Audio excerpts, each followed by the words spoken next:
Pues bien, para dar inicio con la sesión de formación y desarrollo curso básico de primeros auxilios, me voy a permitir presentar al ingeniero Carlos Reyes. Permítanme un momento. Carlos Reyes Morales es egresado de la Escuela Superior de Ingeniería Mecánica y Eléctrica de la Unidad Culhuacán, perteneciente al Instituto Politécnico Nacional. Realizó una especialidad en automatización de procesos industriales dentro de la selección de estudios de posgrado e investigación del mismo instituto. Ha brindado apoyo al Departamento de Electromecánica, perteneciente al área de agua potable, alcantarillado y saneamiento durante su estancia en la Comisión Nacional del Agua, CONAGUA. Actualmente se encuentra desempeñando como ingeniero de proyectos dentro de la empresa denominada Epsilon P, Ingeniería en Sistemas Estructurales y de Protección Civil. Pues muy bien, ingeniero, sea bienvenido. Le cedemos los micrófonos. ¿Qué tal? Muy buenas tardes. ¿Ahí me escuchan? Sí, se le escucha bien. Ok, perfecto. Entonces, vamos a comenzar con esta plática. Listo. Ok. El día de hoy vamos a hacer una plática muy amena sobre lo que son los primeros auxilios en nivel básico. El objetivo principal de esta plática va a ser que al finalizar todos ustedes sean capaces de entender los protocolos que se deben seguir para poder atender a una persona lesionada o en situación de peligro, ¿de acuerdo? Evitando con esto que se deteriore su condición hasta el arribo del personal especializado, es decir, los paramédicos, ¿ok? Vamos a atacar principalmente 5 temas. La primera de ellas es la evaluación de la escena y el lesionado, activación del servicio de emergencias, obstrucción de la vía aérea, control de hemorragias y reanimación cardiopulmonar, que para esta primera sesión abarcaremos solo hasta el tema número 3, ¿ok? Obstrucción de la vía aérea. Bien, así una introducción muy rápida. ¿Qué son los primeros auxilios? ¿Alguien quisiera dar su opinión?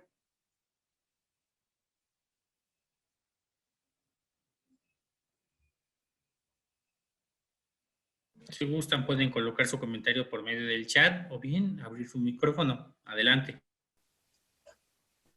Yo, ingeniero. ¿Me puede escuchar? Sí, claro que sí. Van a ser todas estas acciones que están encaminadas a poder prever o más bien mantener a la persona mientras llegan pues los paramédicos. Exactamente. Y ok, nosotros vamos a dar ese primer soporte básico de vida, que va a ser inmediato y temporal, ¿ok? ¿A qué me refiero con temporal? Mientras arriba, como comentaban, la ayuda especializada, ¿de acuerdo? Nosotros vamos a auxiliar, a socorrer a una víctima, ¿ok? Sí, es muy importante que recalquemos esta palabra, víctima, porque muchas veces decimos a un paciente, pero ahí estamos cayendo en un error. ¿Por qué? Porque nosotros no somos especialistas de la salud, ¿de acuerdo? No somos ni enfermeros, ni paramédicos, ni doctores, ¿ok? Somos simplemente primeros respondientes, ¿de acuerdo?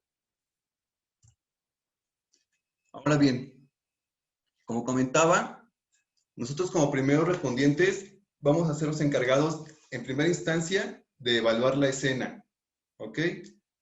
Comenzar con una revisión de la víctima, el lesionado, y activar el servicio de emergencias médicas, ¿ok? Para esto se debe de seguir todo lo que es un proceso, que hay una cadena de supervivencia. ¿Por qué se le llama cadena? Porque como el elemento como tal, lo conocemos, va formado a partir de eslabones, ¿de acuerdo? Entonces, para que el mecanismo pueda funcionar bien, los eslabones deben estar encadenados, unidos unos con otros, ¿de acuerdo? Nuestra cadena de supervivencia consta de 5 pasos, 5 eslabones. El primero es la activación del sistema de urgencias médico, ¿de acuerdo? El segundo es nuestras compresiones de calidad, que estas compresiones pueden variar, no simplemente va a ser la misma acción. Aquí podría entrar lo que sería a lo mejor alguna contención de hemorragia, alguna inmovilización de algún miembro, atender alguna fractura y demás, ¿de acuerdo? Luego viene lo que es una desfibrilación, que aquí ya es cuando intercede el personal especializado, en caso de que se trate de una reanimación cardiopulmonar, ¿ok? Luego viene lo que es el traslado de servicios especializados a la unidad médica, al hospital donde será atendida esta víctima. Y por último tenemos lo que viene siendo los cuidados previos, ¿ok? Nosotros como primeros respondientes estaremos llegando hasta nuestro segundo eslabón, que en este caso podría ser cualquier acción que realicemos nosotros. Les comentaba y les repito, alguna contención de hemorragia, alguna inmovilización, alguna atención a fracturas, etcétera, ¿ok?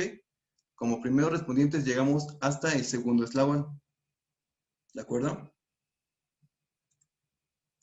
Ahora bien, ¿alguno de ustedes había escuchado hablar del protocolo PAS? No. No.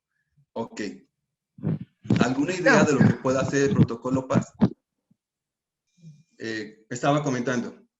Nuestro protocolo PAS va a ser aquel que nos va a guiar, nos va a dar las pautas para nosotros poder atender una emergencia. ¿Ok? Y bajo este protocolo se rigen prácticamente lo que son los primeros auxilios. ¿De acuerdo? Ahora bien, aquí les tengo un pequeño cuestionamiento.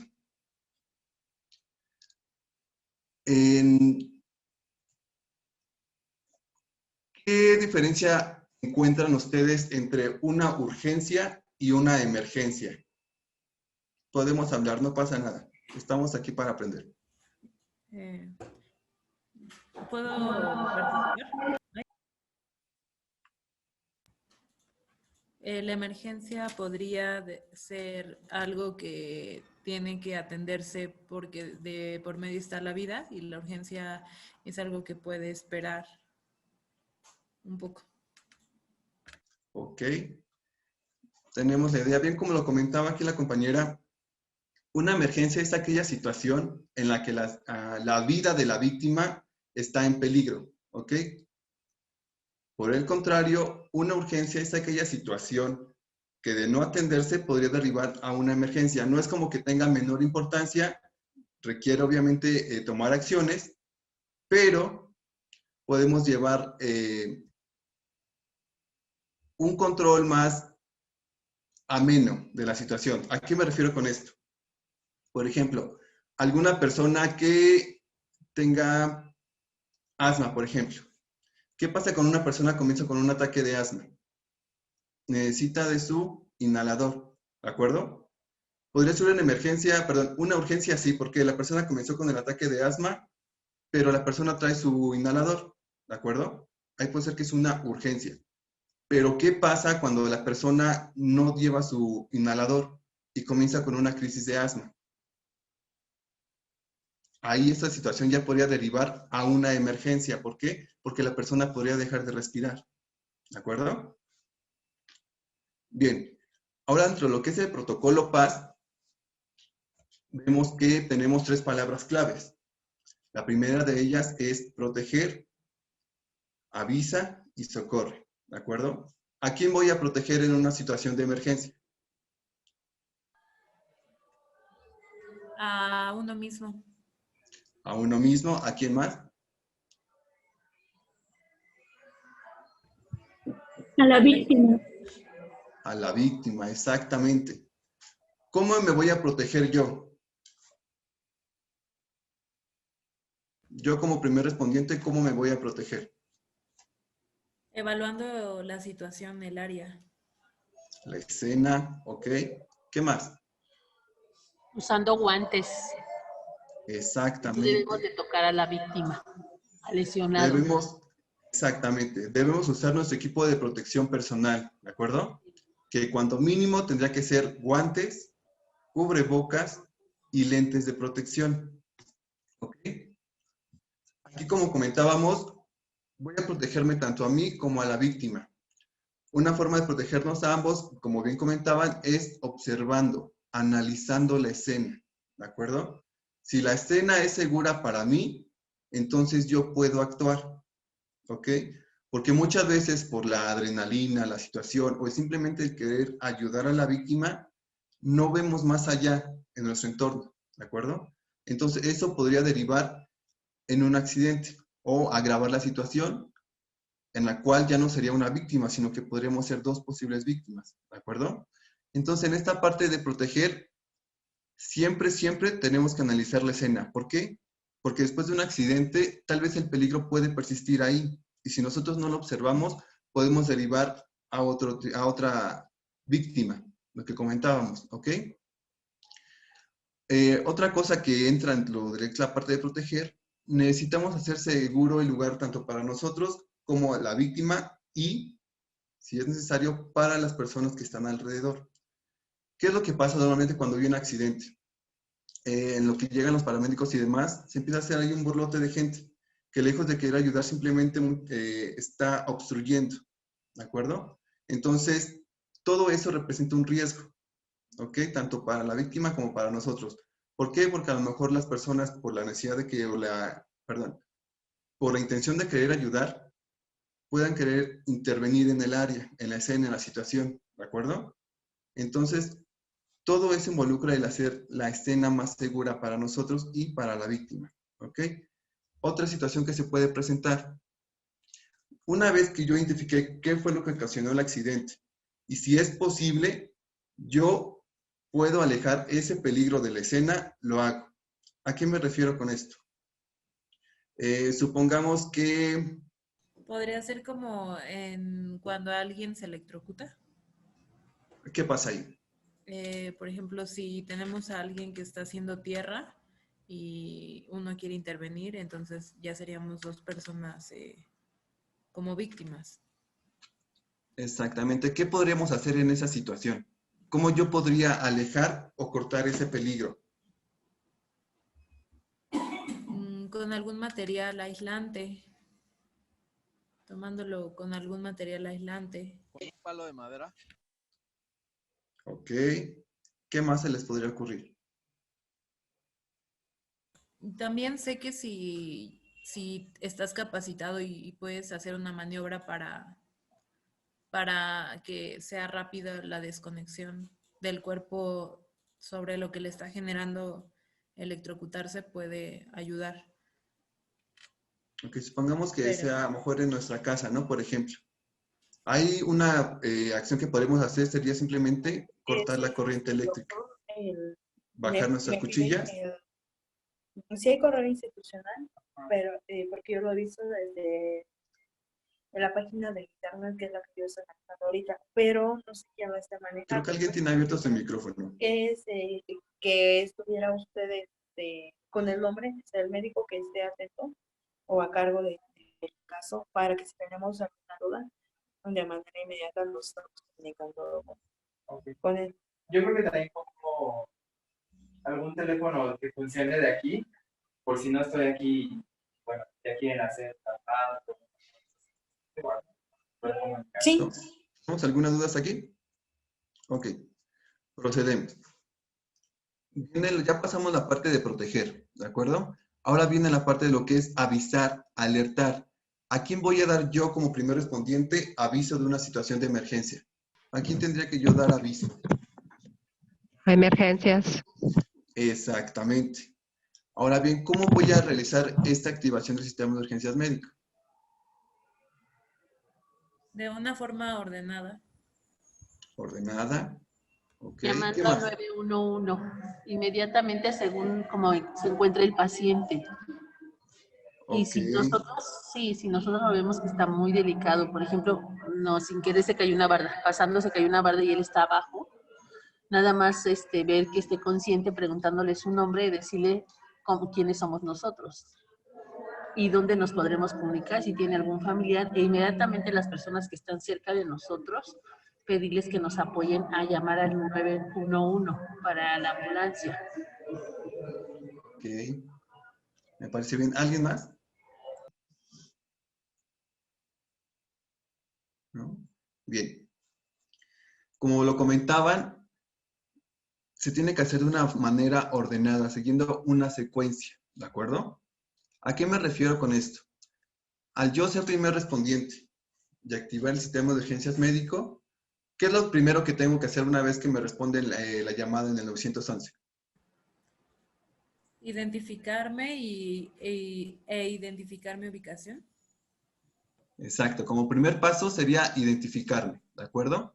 Por ejemplo, Marco, yo soy Carlos Reyes, ahí ya me identifiqué yo, ¿de acuerdo? Tengo conocimientos básicos en primeros auxilios. Ahora ya pasamos ahí en la parte del dar aviso. Yo ya activé el sistema, ¿de acuerdo? Sin embargo, no es todo lo que tengo que hacer. Viene una parte que es informar a la persona que está del otro lado del teléfono. ¿A qué me refiero con informar? ¿Qué información yo necesito brindarle a esa persona para que pueda auxiliarnos? ¿Qué se les ocurra que nos pueda... El estado del paciente. ¿Cuál es la emergencia? La situación, muy bien. ¿Qué otro? La dirección. Exactamente, la ubicación donde está ocurriendo la emergencia. ¿Qué más? Si está en caso de ser algún paciente, si está consciente. Estado de conciencia. Ok. ¿Qué más?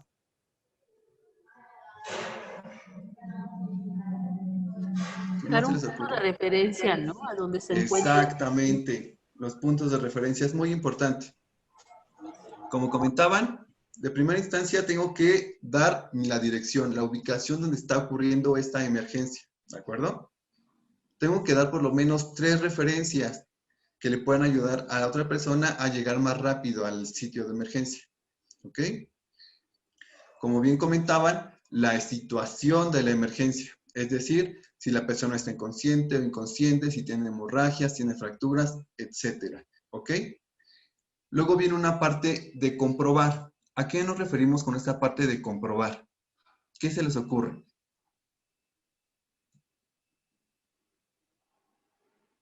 Que el paciente tenga signos vitales. Comprobar. Ok, eso entra de lo que es la parte de socorro, que vamos a tratar más adelante. Ajá. Hablando de la activación del sistema de urgencias médicas. O sea, yo ya me identifiqué, ya informé a la persona lo que está ocurriendo. ¿Cómo puedo yo comprobar que esa información fue recibida de forma acertada?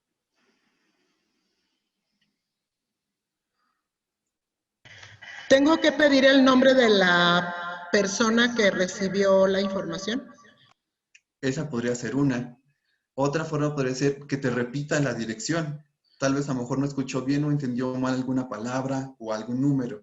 ¿De acuerdo? Y aquí un punto muy, muy importante.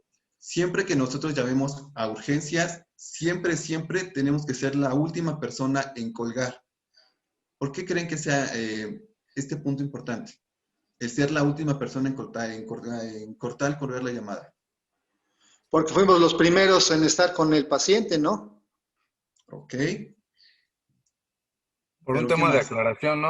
Como se acaba de comentar, es aclarar pues tanto la información que nos están repitiendo para ver que la dirección y todos los datos hayan sido recibidos de manera correcta, pero muchas de las ocasiones hay pues ciertas direcciones que son similares en diferentes colonias o delegaciones y a lo mejor dijimos toda la dirección, pero no especificamos la delegación, algo por el estilo, y le quedó algo por aclarar a la operadora. Exactamente, que es una forma de comprobar. Y otra cosa también muy importante, ¿por qué debemos ser la última persona en colgar? Porque muchas veces cuando nos llamamos a emergencias, nos pueden dar asesoría vía telefónica, ¿ok? En lo que la ambulancia llega al sitio, nos pueden asesorar, ¿ok? Entonces, por eso siempre es bien importante que nosotros como primeros respondientes o la persona que sea encargada de activar el sistema de urgencias médico, llamar al 911, siempre, siempre debe ser la última persona en cortar la llamada. ¿De acuerdo? Sí, de acuerdo. Ok. ¿Recuerdan que seguía además? Era proteger, avisar. ¿Cuál era el tercer paso? Socorro. El socorrer. Correcto.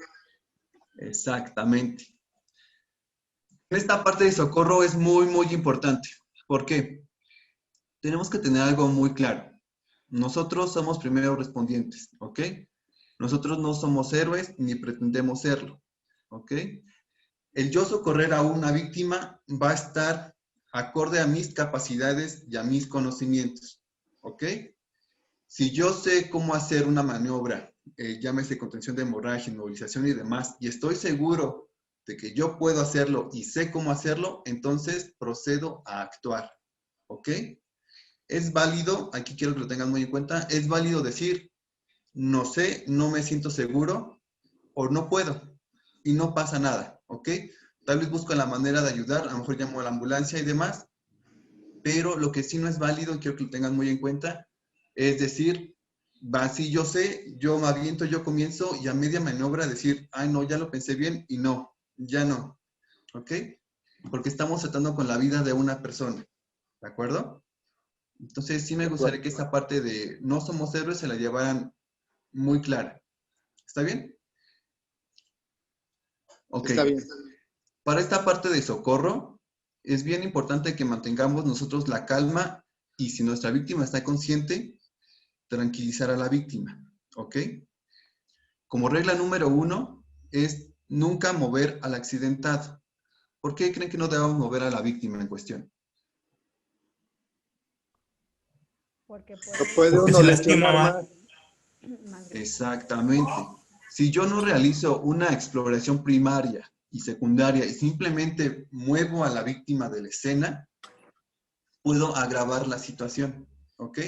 Porque yo no revisé si la víctima tenía alguna fractura, estaba lastimado de las cervicales, por ejemplo, o tenía alguna contusión en la cabeza, ¿de acuerdo? Entonces es bien importante que en esta parte de socorro nos sintamos seguros de poder hacerlo, porque para nosotros poder socorrer a una víctima necesitamos hacer primero dos cosas. La primera de ellas es una exploración primaria. ¿Cuál es el fin de esta exploración primaria? Este primer acercamiento que tenemos con la víctima, reconocer si la víctima está consciente o inconsciente, ¿ok? Para esto vamos a aplicar una mnemotecnia que se llama ABDI, ¿de acuerdo? Que viene de lo que es alerta, que pueden ser los sonidos, los estímulos del entorno, de la escena misma. La V viene de un estímulo verbal, preguntas que yo puedo hacer a la víctima, ¿de acuerdo? La D viene de un estímulo doloroso. ¿Cuál va a ser el fin de este estímulo doloroso? Hacer que la víctima reaccione, ¿ok? Y si yo después de aplicar ese estímulo doloroso no veo respuesta de la víctima, entonces podemos concluir que la víctima está inconsciente, ¿de acuerdo? ¿Qué se nos ocurra que podamos preguntar como estímulo verbal? ¿Cómo se llama el paciente? Ok, supongamos esta escena. Estamos en el trabajo, oficinas, podría ser. Voy a entrar a mi oficina y veo que un compañero está en el suelo. Ok, pero veo que a lo mejor tenía música en su computadora. Yo cuando abrí la puerta no reaccionó. Desde ahí yo puedo percatarme que nuestra víctima no está reaccionando a los entornos, a los sonidos del entorno, perdón, a nuestras alertas. ¿Ok? Un estímulo verbal que yo podría hacer, como bien lo comentan, podría ser preguntarle, oye, ¿estás bien? ¿Me escuchas? Y de ahí yo puedo percatarme si la víctima está consciente, me está respondiendo o no. ¿Ok? Ahora bien, pasamos al estímulo doloroso. Aquí, este estímulo, como lo había comentado, su propósito es hacer que la víctima reaccione. ¿De acuerdo? Y hay dos formas muy comunes de implementar este estímulo doloroso. La primera de ellas es con nuestro nudillo, en lo que es el pecho, colocamos como si encendiéramos un cerillo. Tal cual hacemos un barrido como si quisiéramos encender un cerillo. Si lo hacen con ustedes, pueden sentir una molestia. ¿Ok? Esa es una. Otra forma de poder aplicar este estímulo doloroso es realizando un pellizco en lo que es en esta parte, donde termina mi cuello y comienzan mis hombros. ¿De acuerdo? Ahí realizo un pellizco fuerte, que si se pellizcan igual pueden sentir una molestia. ¿Ok?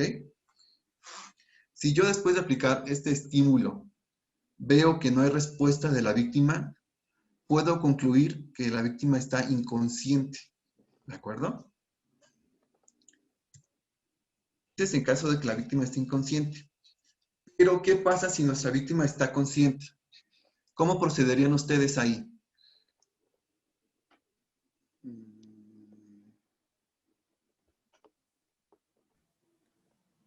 La situación se vuelve relativamente más sencilla si nuestra víctima está consciente. ¿Por qué creen?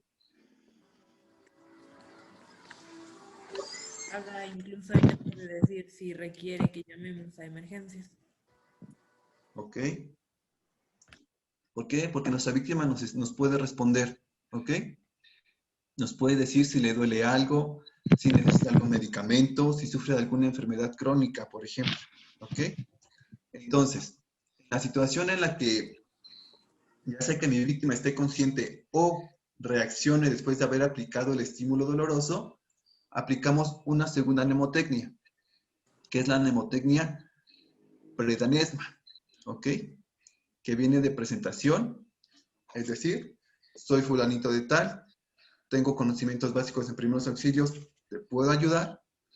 Y aquí es bien importante esta parte de la presentación, porque tal vez yo tenga la intención de ayudar a la víctima, pero si la víctima no permite que yo pueda ayudarle, entonces simplemente puedo informar, ¿de acuerdo? No puedo obligar a la persona a que yo la ayude, ¿ok?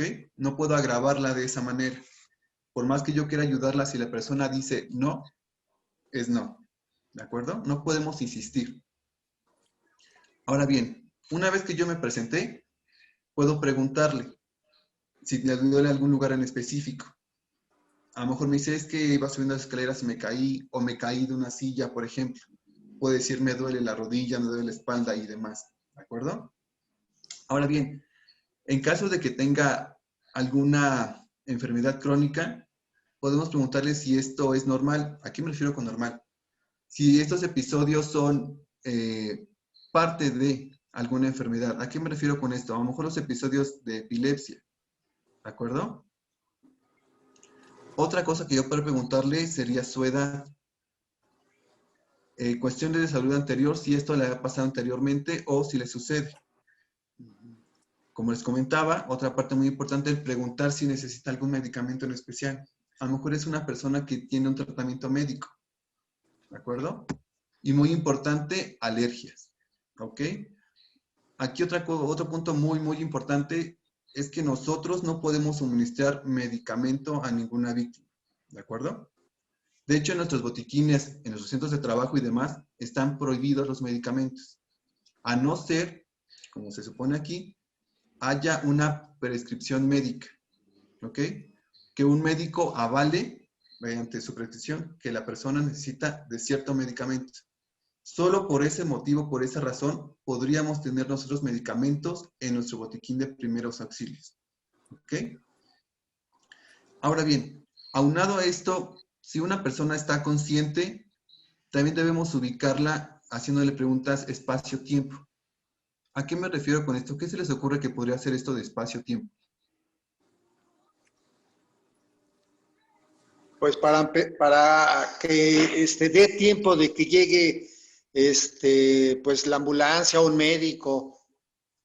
Ok. ¿No? Y quitar a los curiosos que nos quitan espacio. Eso podría ser parte de asegurar la escena. Sí, la empeoran en vez de ayudarnos. Exactamente. Pero yo como primer respondiente, mi víctima está consciente. ¿Cómo puedo yo ubicarla haciéndole preguntas en espacio-tiempo? ¿A qué me refiero con esto? Podría preguntarle, por ejemplo, ¿cómo se llama? ¿Sabes dónde estás? ¿Sabes qué día es hoy? A eso me refiero con preguntas espacio-tiempo. Eso también nos va a ayudar a ver si la persona tiene algún estado de, bueno, no inconsciencia, más bien de pérdida de la memoria temporal o algo similar, ¿de acuerdo? Y son datos que nosotros podríamos brindarle al paramédico cuando llegue, ¿ok? Y otra cosa muy importante. Una vez que yo active el sistema de urgencias médico y ya llegó la ambulancia, los paramédicos y demás, ¿Qué información creen ustedes que yo debo solicitar a la ayuda especializada que acaba de llegar a la escena?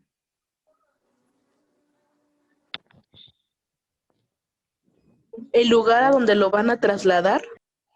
Sí. Uno es el lugar a donde lo van a llevar. Ok, muy bien. ¿Otro dato? Que ya nos hayamos comunicado con sus familiares o alguna persona que lo conozca para poder darle el lugar donde está. Ok, pero eso lo haríamos nosotros, ¿no? Sí. Yo hablo de información que le puedo requerir al paramédico que llegue. Que tenga un desfibrilador. Equipamiento, ok, ¿qué más? El estado en que se encuentra, su estado en que se encuentra de salud. Un estado como tal, no puede, el estado de la víctima en sí va a ser grave, ¿ok? Porque estamos en una emergencia. ¿De acuerdo? Okay. Una pregunta. Dígame. ¿Un número telefónico para dárselo a conocer a algún familiar si es que se llegan a presentar? Ok, pero eso sería a la víctima y si la víctima está consciente. Sí. Mire, Bueno, entonces si no está consciente, sí se requeriría, ¿no? Exactamente. Supongamos, enfoquemos esta situación a su centro de trabajo. ¿Ok? Nosotros conocemos a nuestros compañeros, tenemos una relación del personal que está ahí y de una u otra manera tenemos ciertos datos. Me refiero a lo mejor su domicilio, un número telefónico y demás. ¿De acuerdo? Esos son datos o cuestiones que yo podría atender una vez que el paramédico haya llegado y se lleva a la víctima. Pero antes de que el paramédico se lleve a la víctima, ¿qué información yo necesito para yo poder... Que si son de la Cruz Roja o del seguro. Ok, muy bien. De primera instancia, el paramédico tendría que presentarse. Así como yo me presenté con la víctima, el paramédico tendría que identificarse. ¿De acuerdo? Sí. Otra muy importante, el número de la unidad y las placas de la misma. ¿Ok? Como habían comentado, y es muy importante, el lugar a donde van a llevar a la víctima. ¿Ok? Porque nosotros no simplemente podemos deslindarnos una vez que llegó el paramédico y decir, ahí está la víctima, llévatela. ¿Ok? No. Necesitamos nosotros ciertos datos, cierta información. ¿De acuerdo? ¿Alguna duda? También preguntarle si le puso algún medicamento, algún suero, si va con algo canalizado, algo así. Eso sería ya cuestión cuando se esté en el traslado y ellos ya evalúen la situación más a fondo de la víctima. Pero También eso ya yo digo sería que es cuando muy esté... Ajá, yo creo que también es muy importante preguntar el nombre del paramédico que se lo está llevando, ¿no? Exactamente. Que el paramédico se identifique, como habías comentado. ¿Alguna otra duda? ¿O comentario? Bien. Sí, por ejemplo, así, en una ocasión me tocó atender a una persona que derrapó en una moto, pero yo me acerqué y sí porque estaba inconsciente, pero la mirada se le veía extraviada, y sí sabía, pero como que los ojos se le iban. Ok. ¿Y cómo procedieron ahí? Bueno, lo recortamos y llamamos al 911 y esperamos las indicaciones que nos iban dando. Ok. ¿Alguien revisó a la víctima si tenía alguna hemorragia, alguna fractura? Antes de que llegaran los paramédicos. Solo no, todo hasta que llegaron los paramédicos. Ok, en este caso estaba consciente, ¿me dices?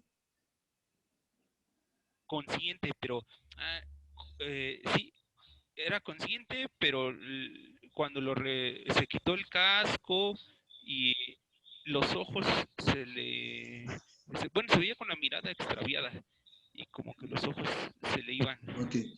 Aquí es muy importante comentar, cuando es un accidente de motocicleta, el casco nunca se le debe retirar. El casco lo retiran los paramédicos. ¿De acuerdo? Porque de una u otra forma está protegiendo de cierta parte de la cabeza. y tampoco sabemos la gravedad del accidente, ¿ok? Entonces, nosotros no podemos retirar el casco. Ahora aquí en este caso, por ejemplo, se me ocurre si estaba consciente, pudiesen haberle preguntado lo que comentábamos, cómo te llamas, sabes dónde estás, qué día es hoy y demás. ¿Eso por qué? Por lo que me comentas de cómo tenía los ojos como desorbitados, ¿no? Exactamente. Ok. Eso es una de las... De hecho, haz de cuenta, el casco él se lo quitó, nosotros no lo queríamos mover, pero de hecho él sabía dónde estaba y nos pedía que le habláramos a un familiar. Ok. Aquí nuestra víctima estaba consciente. Ahora bien, si la víctima estaba consciente, ¿alguno intentó ayudarle a revisarle o ella de plano dijo no, nada más llamen a mi familiar?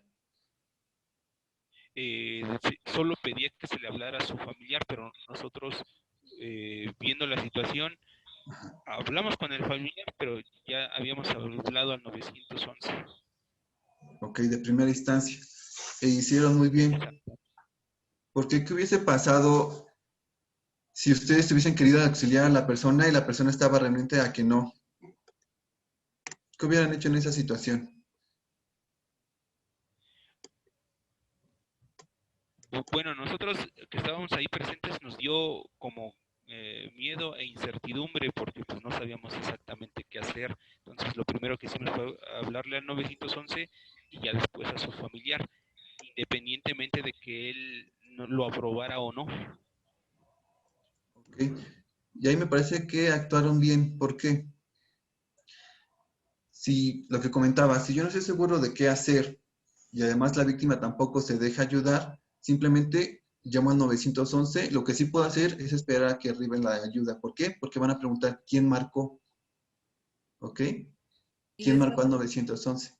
También se protegen ellos. Exactamente. ¿Ok? Mire, es muy complicado cuando estamos en una situación de emergencia. Y espero de verdad nunca tengan que aplicar alguna de las maniobras que vamos a ver a continuación. Porque es muy complicado. Así sea nada más desde un atragantamiento hasta a lo mejor alguna cortada y demás. Porque a lo mejor la teoría puede parecer muy sencilla, el de, sí, yo puedo, pero ya estando en una situación real, la verdad es que las cosas son muy distintas. ¿Ok? Entonces, si tienen alguna duda y demás, no pregunten. Igual, no crean del todo lo que yo les diga. Sean libres de investigar, sean libres de cuestionarse. Lo que yo digo no es ley, pero es lo que yo estaba aprendiendo. ¿De acuerdo? Pero el conocimiento es constante. ¿Ok? Bien. Recuerdan que habíamos hablado de una evaluación primaria. ¿De acuerdo? Sí. ¿Qué parte era de lo que era ver si estaba consciente o inconsciente nuestra víctima? Además de estos dos estados de conciencia, debo checar lo que son signos vitales, que principalmente nos enfocamos en la respiración y en el pulso cardíaco. ¿De acuerdo? En la respiración aplicamos una mnemotecnia que se llama voz, que viene de ver, oír, sentir. ¿Ok? ¿En qué va a consistir esto? Voy a colocarme a un costado de la víctima y una mano la voy a colocar en su pecho.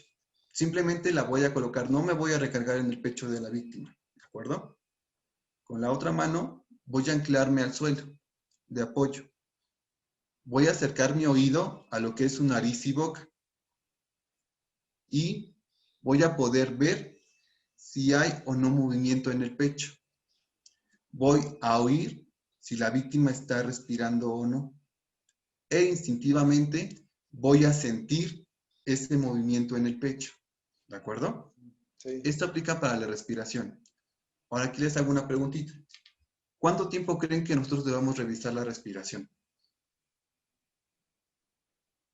O sea, ¿cuánto tiempo creen que yo debo aplicar la mnemotecnia voz? 1 minuto. 1 minuto. ¿Quién más? 2, 3, ¿no? Minutos. 2, 3 minutos. ¿Quién da menos? 90 ¿Quién da más? segundos. ¿Cuánto? 90 segundos. 90 segundos. Ok. Bien. Estaban casi cerca. Nosotros para aplicar la mnemotecnia voz, simplemente vamos a contar de 6 a 10 segundos. ¿De acuerdo? No más. Una vez que yo me acerque a ese oído, comienzo. 1, 2, 3, 4, 5, 6 a 10 segundos. No más. Si en ese tiempo yo no veo, escucho, ni siento nada, entonces puedo concluir que la persona no está respirando. ¿Ok? Y esto debe ser rápido. ¿Por qué? Porque en una situación de emergencia el tiempo es primordial. ¿De acuerdo? Ahora bien, otro signo vital que mencionamos es el pulso cardíaco. ¿Ustedes saben dónde podríamos tomar el pulso cardíaco? En la muñeca o en el cuello. Ok. ¿Y dónde más? En el los brazo. dedos. En el brazo. ¿En dónde más? Los dedos. En los dedos. ¿En qué dedo? ¿O cuáles dedos? Se aplica. Las terminaciones de los dedos. Con los dedos lo sientes, pero no en los dedos. Ajá, pero el dedo índice, el medio, el anular. El índice. El índice. Ok. Vamos a aclarar eso. ¿Dónde podemos más nosotros tomar el pulso cardíaco? En el tobillo, si es un niño muy pequeño, en el tobillo. Okay. En el cuello. Bien, creo que tenemos idea. Miren, ¿por qué les hago esta pregunta? Normalmente, y donde se toman el pulso cardíaco son 3 lugares más comunes. El primero, como bien lo comentaban, es en el cuello, que es la carotidaria. ¿Ok? Otro que habían comentado ustedes fue en la muñeca, que es correcto, que se conoce como pulso radial. Habían comentado que en el brazo, esta es la humeral que se conoce, que es en nuestro brazo entre lo que es el bíceps y el tríceps. Si hacemos presión, podemos sentir nuestro pulso. ¿De acuerdo? ¿Por qué es importante que conozcamos más de un punto donde podamos tomar el pulso cardíaco? ¿Por qué creen? Porque todos los cuerpos pueden variar, si tiene ropa o no tiene ropa. Depende de la lesión, ¿no? Exactamente, son 2 puntos muy importantes los que comentan. ¿Por qué? A lo mejor en la escena de emergencia, la posición de la misma víctima no me va a permitir a lo mejor tomar el pulso en el cuello, ¿ok? Ajá. O a lo mejor no me va a permitir tomar en el brazo, ¿de acuerdo? Entonces es muy importante que conozcamos por lo menos 3 puntos donde podamos tomar el pulso. Solo les voy a comentar otros. También se puede tomar en la sien, que es el temporal. En el cuello, que es la carotidaria que hemos comentado. En el brazo. En la muñeca. Detrás, en la femoral también, que es cerca de la ingle, que es femoral se le conoce. Detrás de nuestra rodilla también, si hacemos presión, podemos palpar nuestro pulso. Puede ser incluso también en el empeine del pie. ¿Ok? Ahora bien, nosotros al tomar el pulso cardíaco es muy importante que lo hagamos con dedo índice y dedo medio. ¿Ok? ¿Por qué con el pulgar no? Porque tiene su propio pulso, tiene su propio pulso. Ok, si yo tomo el pulso cardíaco con el pulgar, lo que podría percibir es mi propio pulso, no el de la víctima. ¿Ok? Entonces podría dar por entendido que a lo mejor la víctima tiene pulso, y tal vez no sea así. ¿Ok? Entonces siempre es dedo índice y dedo medio. ¿De acuerdo? Ahora bien, ¿cómo voy a tomar el pulso? Voy a palpar y voy a hacer una ligera presión. No voy a hacer una presión excesiva, ¿por qué? Porque no voy a permitirme sentir el pulso. ¿De acuerdo? Simplemente palpo, hago un poco de presión y tendría que sentir el pulso. ¿De acuerdo? Ahora bien, aquí les tengo una pregunta. En una situación de emergencia y yo estoy revisando signos vitales, el pulso en específico, debería conocer los parámetros normales de las pulsaciones por minuto. Sí. Sí. Cultura general. ¿Por qué sí? Para identificar si el pulso es normal o está, ya si es diferente o ya no se logra percibir, es porque ya la persona está en una condición grave. Ok. ¿Quién más? Por la edad, si es una persona adulto mayor o es un niño. Ok, la edad, la condición de la persona. ¿Quién más había comentado que sí? No, yo decía que de preferencia, pero si no, lo importante es sentir que hay pulso, ¿no? Ok, exactamente. Aquí hay una cuestión muy importante. Nosotros al estar en una situación de emergencia, no nos va a interesar en el momento cuantificar las pulsaciones por minuto. ¿De acuerdo? ¿Por qué?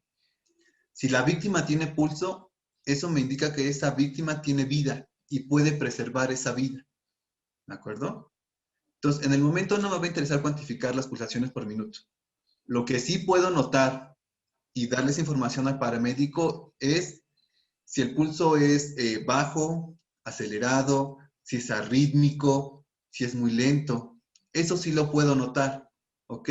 Pero en el momento no me va a interesar cuantificar. ¿De acuerdo? Sí. Ahora bien, hablábamos del pulso en la carótida. ¿Sabremos exactamente dónde colocar los dedos para ubicar ese pulso?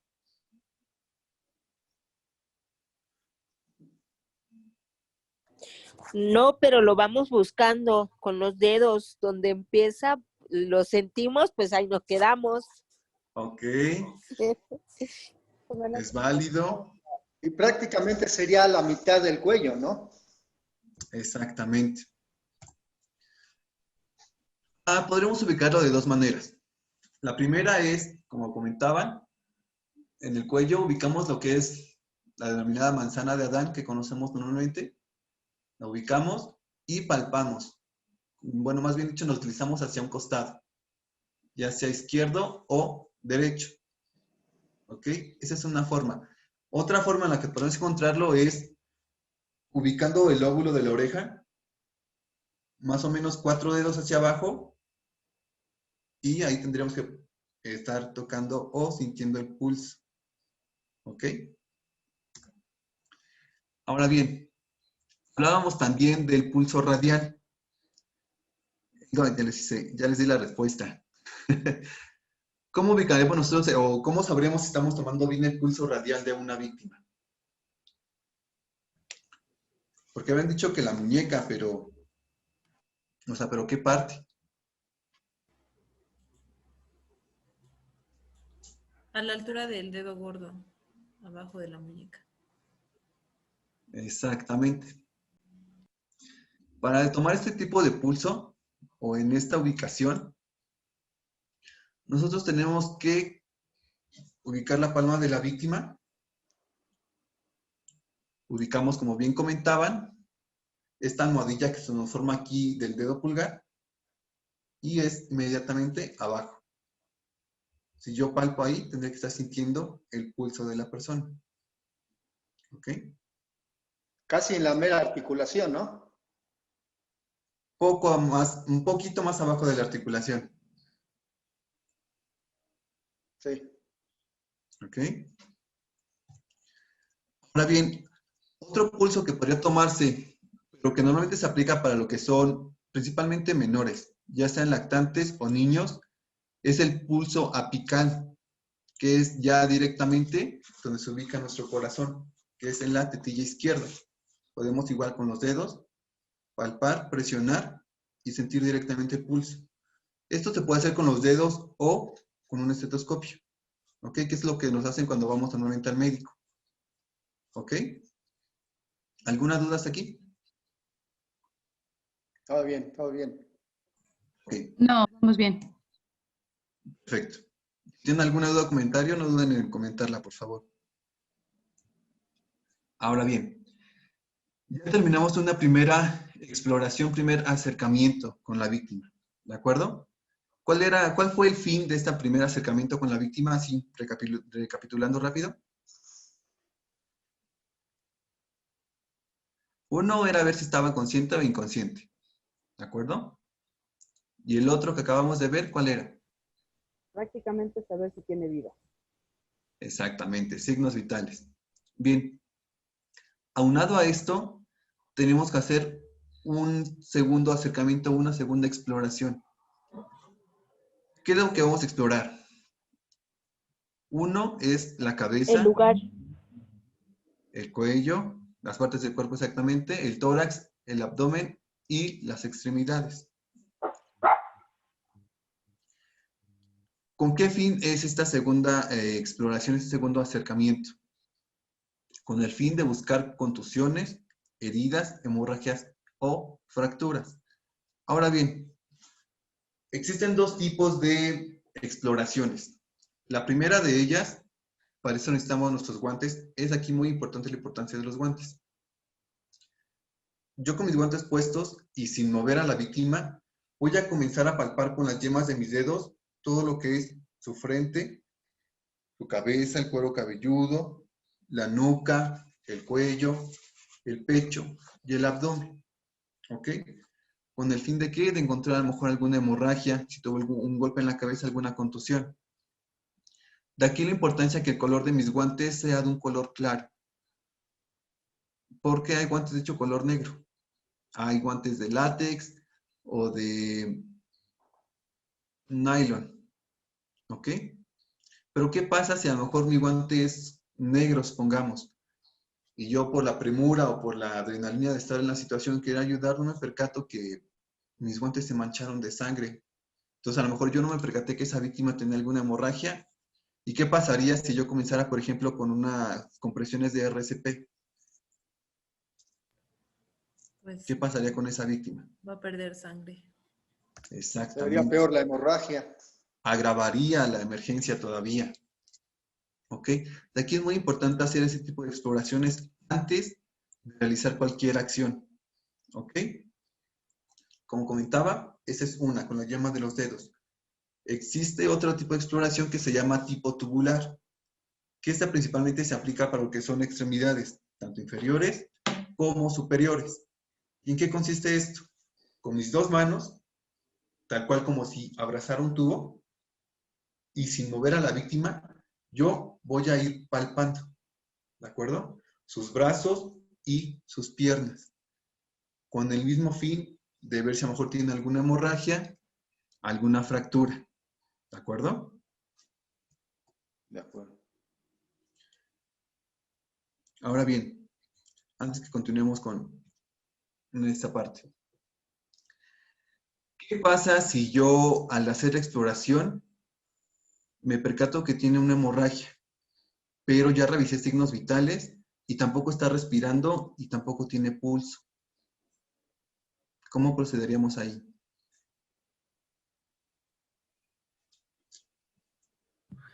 Primero habrá que contener la hemorragia. Contener la hemorragia, ¿por qué? Porque si vas el segundo paso sería si vas a hacer un RCP y no has contenido la hemorragia, pues puedes provocar que sea mayor. Entonces primero hay que contenerla, pues sí, que ya no, que no sea excesiva o que sea nula, y ya puedes proceder con el segundo paso. Exactamente. Lo mismo pasaría si yo detecto que tiene alguna fractura expuesta, ¿de acuerdo? Que lo vamos a ver en un tema más adelante. Me parece que es en intermedio. Cuando yo encuentre una hemorragia o una fractura expuesta, voy a darle prioridad primero en atender esa situación, ¿de acuerdo? Porque como comentaba, por ejemplo, si aplico un RCP, pero hay una hemorragia, una fractura expuesta, que expuesta es cuando se corta la piel, obviamente va a haber sangre ahí. Entonces, si yo comienzo con mis compresiones, lo que voy a hacer es simplemente agravar la emergencia. ¿Ok? Ahora bien, les tengo una segunda pregunta, que estas se las voy a derivar nos va a ayudar para el tema de contención de hemorragias. ¿Qué haría si hay una hemorragia interna y la persona no está respirando y tampoco tiene pulso cardíaco? ¿Cómo procederíamos ahí? Podría ser revisando visualmente si hay algún moretón o algo así. Ahí nos podremos dar cuenta si hay una hemorragia interna. Exactamente, a ese punto quería llegar. ¿Cómo ustedes se percatarían o sospecharían que hay una hemorragia interna? ¿Tiene un golpe muy fuerte? Por la coloración de la piel. Ok, ¿qué más? Sí, ver si presenta algún hematoma, algo que sí sea visible para poder identificarlo. Exactamente. Mira, así como dato rápido. Si nosotros sospechamos que hay una hemorragia interna, no, y la persona no está respirando ni tiene pulso, no podemos aplicar RCP, que lo vamos a profundizar más adelante. ¿Por qué? Las hemorragias internas se presentan normalmente en las partes más expuestas de nuestro cuerpo. ¿Ok? ¿A qué me refiero con expuestas? Que no tienen un hueso que nos pueda proteger, como por ejemplo el pecho, la cabeza, ¿de acuerdo? Entonces, principalmente se van a presentar en lo que es la parte abdominal. ¿Ok? Entonces, ¿recuerdan cuando hacíamos una primera exploración con la yema de los dedos? Que bajábamos todo lo que es cuello, pecho y abdomen. Precisamente es con esto. Si nosotros palpamos nuestro abdomen, va a tener cierta rigidez natural. ¿De acuerdo? Natural. Cuando hay una posible hemorragia interna, esa rigidez va a ser todavía mayor, pero no va a ser en todo nuestro abdomen, sino en una parte en específico. ¿Ok? Ese podría ser un primer indicio de que hay una hemorragia interna, la rigidez. Otro, como bien comentaban ustedes, es que haya hematomas, que haya moretones en la zona. ¿Ok? Y la tercera, que ya es en casos así muy, muy extremos, es tal cual que haya una inflamación, como si tuviese una especie de globo esa persona. ¿Ok? Pero eso ya es en casos muy, muy, muy extremos. Entonces, tengan presente esta parte porque la vamos a retomar en lo que es contención de hemorragias y aplicación de RCP. ¿De acuerdo? Continuamos. ¿Habían escuchado hablar de la posición de seguridad lateral? ¿Posición lateral de seguridad? ¿No? Posición lateral de seguridad. Así es. De lado, para que no se ahogue, ¿no? Exactamente. Podríamos entender esta posición como una posición de recuperación. Ahora bien, ¿en qué casos creen que ustedes que podemos aplicar esta posición? Cuando hay un ataque epiléptico. Cuando hay un ataque epiléptico. Ok. A ver, eso me lleva a cuestionarles algo. ¿Cómo actuarían ustedes ante un ataque de epilepsia? Yo pienso que lo de ponerlo en posición de lado sería después del ataque, porque antes no hay que intervenir, nada más hay que cuidar que no se golpee la cabeza con algún objeto. Exactamente. Aquí es muy importante. Durante un ataque de epilepsia, un episodio de epilepsia, nosotros no podemos intervenir, ¿de acuerdo? Podemos intervenir, como lo comentan, después de que haya terminado el episodio. ¿A qué me refiero con esto? Muchas veces las personas al ver que alguien está con un episodio de epilepsia, lo que hacían, o espero ya no hagan, es colocar un objeto en su boca. ¿Con el fin de qué? De que esta persona no se muerda, ¿no? Pero, ¿qué pasa si yo coloco un objeto en su boca y esta persona, cuando está teniendo un episodio de epilepsia, la persona no puede controlar los movimientos ni la fuerza con la que se mueve su cuerpo? ¿Ok? ¿Qué pasaría si yo incrusto algún objeto en su boca y con la misma fuerza que está produciendo el episodio, rompe ese objeto? Puede haber una... Pues se puede cortar. Exactamente. Entonces ahí la persona salió herida, lastimada, ya no por el episodio de epilepsia en sí, sino por la negligencia de las personas, ¿ok? ¿Cómo podríamos actuar en una situación así? Una vez que yo detecte que la persona comienza con un episodio de epilepsia, lo que puedo hacer es proteger, resguardar el área. ¿A qué me refiero con esto? A lo mejor alejar objetos que puedan caerse, llámese a lo mejor sillas, muebles, plantas, macetas, etcétera, ¿ok? La forma en la que yo como primer respondiente podría auxiliar a esa persona sería simplemente colocando algún amortiguante, sea un suéter, algún trapo, bajo su cabeza. ¿Esto para qué? Para que no se golpee directamente con el suelo. ¿Ok? Una vez que termine el episodio, entonces yo puedo intervenir y regresamos a la parte de el cuestionamiento. ¿Qué preguntas podríamos hacer, por ejemplo, en esta situación? ¿Cómo te sientes? ¿Qué más? ¿Te duele algo? Ok. Y demás, ¿no se ocupa algún medicamento? Etcétera. ¿De acuerdo? Ahora bien,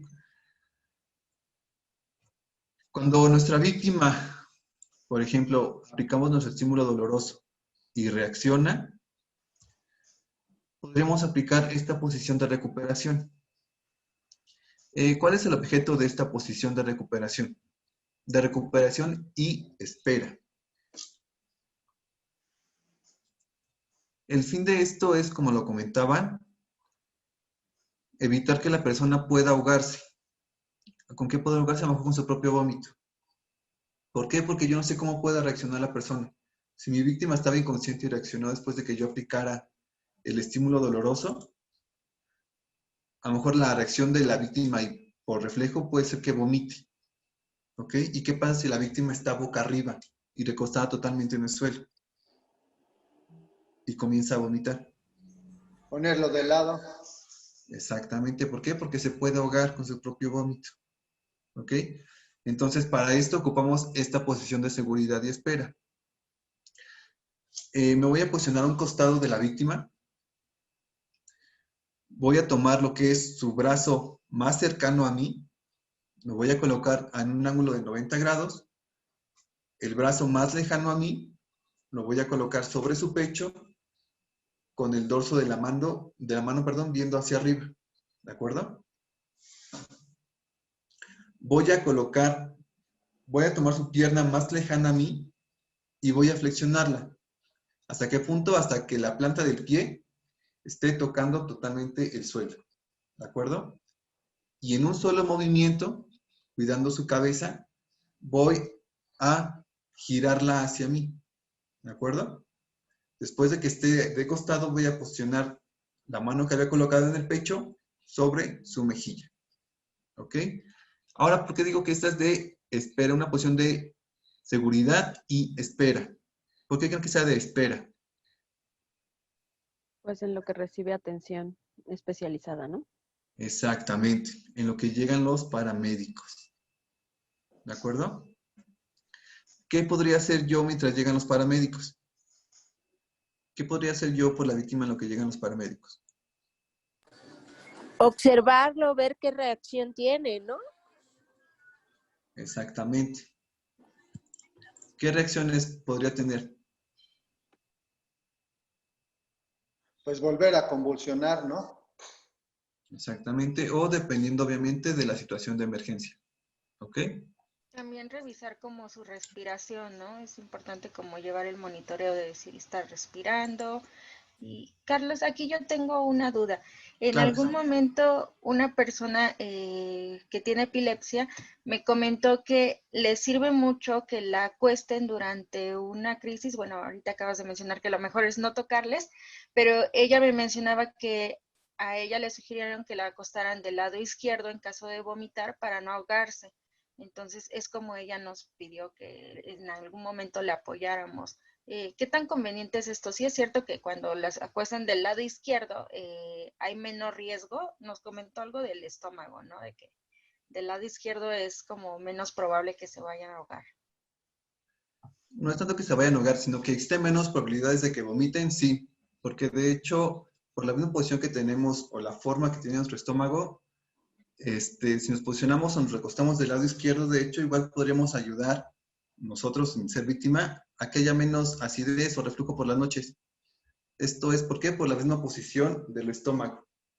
Los jugos gástricos y demás no pueden, de cierta forma, comenzar a fluir hacia el esófago, que si yo me acuesto del lado derecho.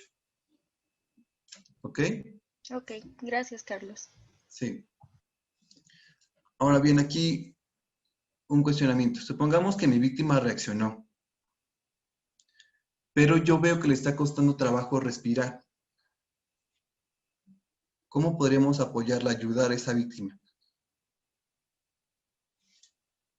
Levantar los brazos o Levantando estirarle los las brazos. piernas. No sé. Ok, supongamos que mi víctima reaccionó y yo intenté posicionarla en esta posición de seguridad, pero ella se sigue moviendo y está renuente. A que no, que ella siente que no está respirando.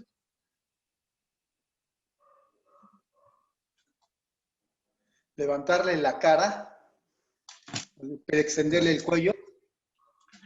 Extenderle el cuello. ¿Ponerla boca abajo?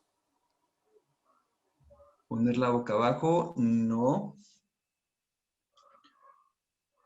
Mi víctima ya reaccionó, estamos en eso de acuerdo. Entonces mi víctima ya tiene pulso y comienza a respirar. Sin embargo, ella comenta, o la persona comenta, que está sintiendo que le falta el aire. ¿Habían escuchado hablar sobre el despeje de la vía aérea? Sí. ¿Sí? A ver. No. De la persona que dijo sí, ¿podría darnos así una rápida explicación más o menos? Sí, es hiperextender el cuello para que la tráquea quede derecha. Sí, bueno, okay, en este caso, pues, para que el aire o el oxígeno entre más directo hacia los bronquios. Exactamente. Ahora bien, es correcto lo que tú dices, que la hiperextensión del cuello, pero ¿qué tanto tendría yo que extender el cuello? ¿O qué tanto podría yo mover la posición de la cabeza de la víctima? Pues irlo moviendo poco a poco hasta que el paciente pueda ya respirar. Porque si lo levanta uno demasiado, pues le va a costar trabajo. O sea, tener una, ¿cómo se podría decir? Ni muy atrás ni muy adelante. Así que no me sé entender eso. Según Mi yo, pregunta es... si el paciente está consciente, nosotros no tendríamos que moverlo. Más bien le damos la indicación verbal para que nosotros no toquemos al paciente, bueno, a la persona. Ok, podría ser válido, pero ¿cómo crees que reaccionaría la persona si le digo, pues abre tu vía aérea? Pues, ¿Creen que podría hacerlo? Sí, pero en Va a palabras. preguntar qué es eso, ¿no? Si en dado caso que pudiera hablar. Ok, ¿es correcto lo que comentaba Arturo, me parece? Sí. Es simplemente hacer una hipertensión de lo que es el cuello. ¿Para qué? Para liberar la tráquea. Ahora bien, mi pregunta iba, ¿a qué tanto tengo que levantar yo el cuello, la cabeza? ¿Ok? Porque habíamos comentado, bueno, comentaban, si la hiperextendemos de más, podríamos lastimar a la víctima. Pero si no realizamos ningún movimiento y simplemente nos quedamos en la misma posición, realmente no estamos ayudando en nada. El despeje de la vía aérea va a consistir en lo siguiente. Vamos a ocupar nuestras dos manos, ¿de acuerdo? Imaginemos que nuestra víctima está sobre el suelo, boca arriba. ¿Ok? Yo voy a colocar 3 dedos en lo que es su frente. ¿De acuerdo? 3. 2 en lo que es su barbilla. ¿Ok? Y voy a comenzar a levantar. Ahora bien, ¿qué tanto voy a levantar? Hasta que se forme una línea imaginaria que vaya del lóbulo de la oreja a la barbilla. ¿Ok? Una línea recta, imaginaria. Cuando yo identifique que ya está esa línea, ahí. No más. ¿Por qué? Si yo lo extiendo de más, podría lastimar a la víctima. Y si yo no muevo, es muy poco el desplazamiento que hago, realmente no estaría auxiliando a la víctima. ¿De acuerdo? De acuerdo, sí. Otra forma, perdón, otra forma también sería preguntarle si tiene algún problema con el asma y que, por ejemplo, su inhalador lo haya perdido y entonces necesite eso para poder respirar bien, ¿no? Exactamente. Eso es cuando la víctima reacciona. Cuando una víctima está consciente es relativamente más fácil poder auxiliarla, ¿ok? Aunque la víctima esté consciente, eso no quiere decir que no tengamos que llamar a emergencias, ¿de acuerdo? Porque nosotros solo somos primeros respondientes. No podemos decir o asegurar que la víctima va a estar bien después de que la auxiliamos, ¿ok? No. Independientemente de la situación, recuerden lo que dije que era una urgencia y una emergencia. Si una urgencia no se atendía en tiempo y forma debido, podría derivar a una emergencia, ¿de acuerdo? Entonces no es como minimizar la situación, ¿ok? Sea cual sea la situación, tenemos que llamar a emergencias. Y ya los paramédicos llegarán, los llevarán al centro médico oportuno, ahí le darán el tratamiento o las indicaciones que la víctima requiera, y entonces sí, ellos sabrán si la víctima qué tanto va a recuperarse la víctima, si se va a recuperar totalmente o necesita tratamiento, ¿ok? Recordemos que nosotros somos primeros respondientes, ¿de acuerdo? No podemos asegurarle a la víctima que, ya te hice esto, ya te atendí esto, te contuve, te vendé, ya, no pasa nada. No, esta víctima tiene que ir a un hospital, a un centro médico, ¿de acuerdo? Ahora bien, eso es lo que les comentaba. ¿Cuándo podríamos aplicar esta posición lateral de seguridad? Aquí tenemos una pequeña tablita que nos podría guiar. Por ejemplo, nos dice lo que podríamos hacer en una situación en que nuestra víctima está consciente y está respirando. Lo que podríamos nosotros atender en ese momento podría ser alguna hemorragia, alguna fractura, alguna inmovilización. ¿De acuerdo? Ahora bien, cuando mi víctima no está consciente, pero está respirando, y yo ya revisé que no tuviese hemorragias, fracturas y demás, entonces sí podría aplicar ese tipo de posición lateral de seguridad. ¿De acuerdo? Por el contrario, que ya sería un caso muy extremo, que yo hacer mi evaluación de signos vitales viera que no está respirando y tampoco tiene pulso, aquí lo que aplicaría ya sería una maniobra de RCP, que es un tema que vamos a tratar más adelante. ¿Ok? Bien. Ahora hablando de vías aéreas. Nos ha tocado, por ejemplo, que a lo mejor a la hora de la comida, o nosotros vamos a estar comiendo un dulce y demás, de repente se nos va y sentimos que nos estamos ahogando, ¿no? Nos estamos asfixiando. Bien. Esto es una obstrucción de la vía aérea. ¿Ok? Es cuando el aire y el oxígeno deja de pasar a los pulmones y de no poder atenderse lo más pronto posible, podríamos quedar inconscientes. ¿Por qué? Por la falta de aire y la falta de oxígeno. ¿Ok? Ahora bien, las obstrucciones de vías aéreas se dan frecuentemente por lo que son llamados atragantamientos. ¿A qué me refiero con un atragantamiento? Que hay un objeto ajeno a nuestro cuerpo que tal cual está obstruyendo nuestra vía aérea. Es muy importante que distingamos la vía aérea y la vía digestiva. ¿Ok? Ok. ¿Qué es lo que nos hacían nuestras abuelitas o nuestras mamás cuando nos estábamos nosotros hablando de niños? O alguien, un primo o alguien más. Nos pegaban. Pegaban en la espalda. Exactamente, en el pecho o en la espalda, ¿no?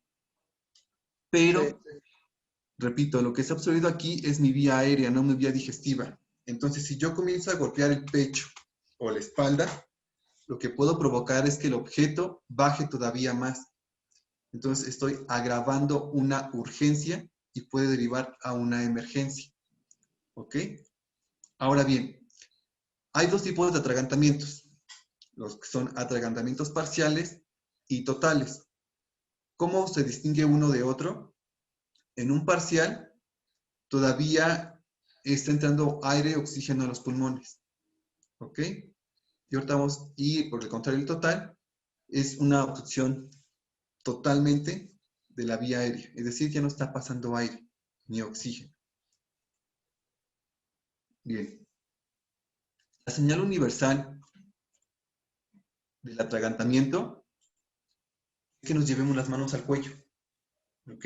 Es una señal de que algo está pasando. Necesito ayuda. Ahora bien, ¿cómo yo voy a proceder a auxiliar a esa víctima, a la persona en cuestión? En primera instancia, voy a identificar si tiene las manos en su cuello. No todas las víctimas, no todas las personas reaccionamos igual, pero frecuentemente si nos estamos ahogando, comenzamos con esto, ¿no? De algo de nuestro cuello, nuestro pecho. Bien, 1, sería identificar esa parte. 2, voy a acercarme a la víctima. Tal vez la pregunta que vaya a hacer vaya a sonar tonta, pero nos va a ayudar a algo. El preguntarle, ¿te estás ahogando? Aquí me va a ayudar a identificar si es un atragantamiento total o parcial. ¿Por qué? Yo al hacerle la pregunta, ¿te estás ahogando? La persona va a intentar responderme instintivamente. Entonces, si la persona todavía emite algún sonido de que está pasando aire, puedo identificar o asumir que es un atragantamiento parcial. Por el contrario, si la víctima, al querer responderme, intenta hablar pero no emite ningún sonido, entonces estoy ante un atragantamiento total. Ahora bien, como comentábamos, van a estar prohibidísimos los golpes en pecho y espalda. ¿De acuerdo? Ahora bien, ¿cómo, ya que yo identifiqué todo este tipo de posibles señales, cómo yo podría auxiliar a esa víctima? O sea, yo cómo ya podría apoyarla, ayudarla. ¿Han escuchado hablar de la técnica o maniobra de Heimlich? Sí. Sí. ¿En qué consiste? Apretar donde está el ombligo, apretar hacia arriba como J. En el ombligo, ok. Es ¿Quién más? la terminación de las costillas. Abrazando a la persona y haciendo presión de abajo hacia arriba en el estómago. ¿En el estómago? ¿O en la boca del estómago? Bueno, en la boca del estómago, de abajo hacia arriba, haciendo la presión. Bien. Creo que tenemos noción de en qué va esta maniobra. 1. Ok. Esta maniobra, como les había comentado, nos va a ayudar en situaciones... Disculpen. ¿Alguien habló? Ok. Esta maniobra nos va a ayudar en lo que son atragantamientos. ¿En qué va a consistir esto? En primera instancia me voy a colocar detrás de la víctima. ¿Ok? Voy a separar un poco sus piernas y voy a colocar una pierna entre sus piernas. ¿De acuerdo? Voy a rodear con mis brazos lo que es su abdomen. Voy a ubicar el ombligo de la persona y voy a medir 2 dedos hacia arriba. ¿De acuerdo? Con una mano voy a hacer un puño. La mano es indistinta. Puede ser su mano dominante o con la que más se acomode. ¿De acuerdo? Voy a hacer un puño. Ahora bien, de este puño, lo que va a tener contacto con el abdomen es esta parte interna. Voy a colocar, ubiqué el ombligo, 2 dedos arriba, y con la otra mano simplemente voy a envolver ese puño. Y voy a comenzar con movimiento, como habían dicho, de J, hacia adentro y hacia arriba, hacia adentro y hacia arriba. Ahora bien, aquí es muy importante la posición de los brazos. ¿Por qué? Yo al rodear a la persona y cierro demasiado mis brazos, yo al estar haciendo presión, estoy presionando sus costillas. ¿Ok? Entonces puedo lastimar a la persona. En este caso lo que puedo hacer es simplemente arquear un poco mis brazos y hacer el movimiento hacia adentro y hacia arriba. Hacia adentro y hacia arriba. ¿Cuántas veces creen que tenga que hacer yo este movimiento? Esta acción, esta maniobra. Hasta que escupa lo que se atorado. Hasta que expulse el objeto. Hasta que lo expulse. Es correcto. Pero, ¿qué pasa si yo comencé la maniobra? La víctima cae inconsciente. ¿Cómo podría ayudarlo ahí? Haciendo RCP. RCP. ¿Quién más? Bien. Cuando una persona cae inconsciente a causa de la falta de aire, de oxígeno y demás, lo que aplicamos es la maniobra de Heimlich modificada. ¿A qué se refiere con esta parte de modificada? Bien, para empezar, ¿recuerdan que habíamos colocado una pierna entre sus piernas al colocarnos detrás de la víctima? Sí. ¿Para quién creen que fue esa parte? O si se desmayaba, poder sostenerla y que no caiga directamente al suelo. Exactamente. Para que tuviese un apoyo y no cayera de golpe al suelo. Y a lo mejor pudiera hacerse alguna contusión, alguna fractura en la cabeza. ¿Ok? Una vez que la víctima cae inconsciente, yo le sirvo de apoyo, lo recuesto en el piso, me voy a colocar sobre él, voy a juntar sus piernas, me voy a colocar sobre él con las piernas abiertas y me voy a posicionar con mis rodillas. Ahora va a ser casi lo mismo, aquí viene la parte modificada. Voy a ubicar lo que es su ombligo otra vez, pero en lugar de colocar un puño, lo que voy a hacer es colocar la mano abierta, ¿ok? Y con el base o callo de la mano, me voy a posicionar ahí. Con la otra mano, simplemente voy a entrelazar como si fuese a aplicar RCP, ¿de acuerdo? Y el movimiento, en esencia, va a seguir siendo una J, pero ahora va a ser hacia abajo y hacia arriba. Hacia abajo y hacia arriba. Bien. ¿Recuerdan la parte que les había comentado del despeje de la vía aérea? En este caso nos va a ayudar. ¿Por qué? Si somos dos primeros respondientes, uno se va a encargar de hacer las compresiones. Otro de despejar la vía aérea. Una cosa muy importante aquí. Antes de, cuando yo comencé esta maniobra, ¿qué tuve que haber hecho? O sea, ya para este punto, ¿qué tuve que haber hecho así de cajón? ¿A quién tuve que haber llamado? De emergencias. Exactamente. Recordemos que no debemos minimizar la situación. Sea cual sea, siempre tenemos que llamar a emergencias, ¿de acuerdo? Entonces, les comentaba, el movimiento es hacia abajo y hacia arriba. Si somos dos primeros respondientes, uno se va a encargar de las compresiones y el otro del despeje de la vía aérea. Y ahora se preguntarán, ¿para qué el despeje de la vía aérea? Cuando yo comienzo con las compresiones, lo que busco es que el objeto comience a subir, ¿ok? Para que pueda ser expulsado. Entonces yo voy a hacer 5 o 6 compresiones. Mi compañero va a estar con la vía aérea despejada. Voy a pedir que abra su boca y haga un barrido de tipo gancho. ¿Habían escuchado ese tipo de barrido tipo gancho? ¿O barrido de gancho? No. ¿No? Ok. No. ¿En qué va a consistir esta parte? Una vez que yo terminé de hacer las compresiones, mi compañero va a revisar su capacidad, perdón, su cavidad vocal. ¿Ok? Entonces va a abrir y simplemente con el dedo índice va a hacer un barrido. ¿A qué me refiero con esto? Nos vamos a posicionar a un costado y vamos a hacer un barrido, tal cual, de un lado a otro. Y mi dedo va a hacer este movimiento. De ahí el nombre, precisamente, tipo gancho. ¿Ok? ¿Esto con qué fin? Si yo hago las compresiones, abro y veo que el objeto está próximo a salir o está cerca, procedo a hacer el barrido. Ojo aquí.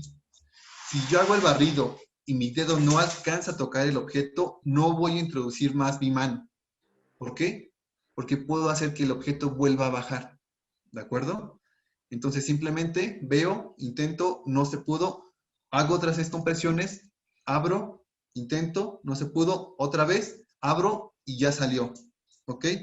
Una vez que ya salió el objeto, tengo que mantener la vía aérea ¿Para qué? Para que la persona comience a respirar.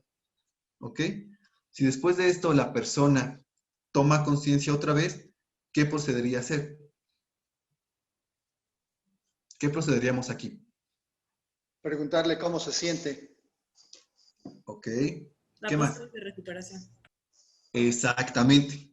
Porque aquí a lo mejor sí hay mayor probabilidad de que la persona vomite por reflejo. ¿Ok? Entonces, hacemos la posición de lateralización y esperamos a que lleguen los paramédicos. ¿Ok? Ya ellos evaluarán a más detalle a la víctima y ya determinarán qué se procede a hacer. ¿De acuerdo? ¿Y si no sale el objeto? Tenemos que seguir con las maniobras hasta que llegue ya sean los paramédicos o el objeto sea expulsado. Ok. ¿Ok? Pero No es de nunca que ya hice 2, 3 veces y no sale, pues ni modo, no salió. No. Tenemos que seguir hasta que el objeto salga o lleguen los paramédicos. ¿De acuerdo? De aquí lo que les comentaba, la importancia de saber tomar las decisiones acorde a mis capacidades. ¿Ok? Tal vez yo tenga la intención de ayudar, pero no me siento seguro de cómo hacerlo. Entonces simplemente digo no y a lo mejor yo llamo a la ambulancia y demás. Y permito que alguien más proceda a auxiliar a la víctima. Les repito, no somos héroes y no pretendemos serlo. Y es válido decir, no sé, tengo miedo. Y no pasa nada. ¿De acuerdo? De acuerdo. Sí. Ahora bien, aquí les tengo otra pregunta más interesante. ¿Qué pasaría si la persona, la víctima que se está ahogando, es una mujer embarazada?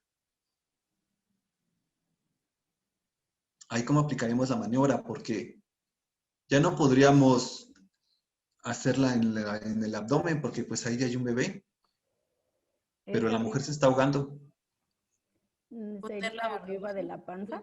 Ajá, como para que... Entre las costillas y la pancita. Así como me comentas, pareciera como que en la boca del estómago, ¿no? Sí, o sea, está la panza, arriba de la panza, ahí se harían las compresiones, ¿no? Ok. Aquí va a ser muy importante la posición y el lugar donde ubiquemos nuestras manos para hacer las compresiones. ¿Por qué? Uno, no podemos hacerla en el abdomen. ¿Por qué? Porque ahí hay un producto, ahí hay un bebé. ¿De acuerdo? Lo que se podría hacer, como lo comentaba la compañera, es colocar las manos, pero no es sobre la barriga y el espacio de las costillas, porque estamos hablando de la boca del estómago. Si nosotros hacemos compresiones en lo que llamamos la boca del estómago, ahí tenemos algo que se llama la hipófisis xifoide. De hecho, si se presionan en lo que es la boca del estómago, van a sentir una ligera molestia. Entonces, si yo hago presión ahí, lo que puede hacer es simplemente lastimar a la víctima. ¿De acuerdo? Entonces, la posición en la que yo voy a colocar las manos, la maniobra es casi lo mismo. Me posiciono atrás de ella, una pierna entre sus piernas, la rodeo, pero en lugar de rodear el abdomen, voy a ubicar lo que es el esternón, que es arriba de la boca del estómago, 2 dedos arriba, y ahí voy a colocar mi puño. Y con la otra mano voy a abrazar y voy a hacer compresiones. Aquí ya no va a haber movimiento hacia abajo y hacia arriba. Simplemente van a ser compresiones. Parecido como si hiciéramos RCP. Ahora bien, aquí hay 2 formas de poderlo hacer. Si yo veo que no estoy ejerciendo la suficiente fuerza al hacer las compresiones, lo que puedo hacer es recostar a la mujer sobre el suelo y entonces sí, yo me hinco y como si aplicara RCP. ¿De acuerdo? Les repito, no es en la boca del estómago, es en el esternón. Que aquí les voy a pasar un tip.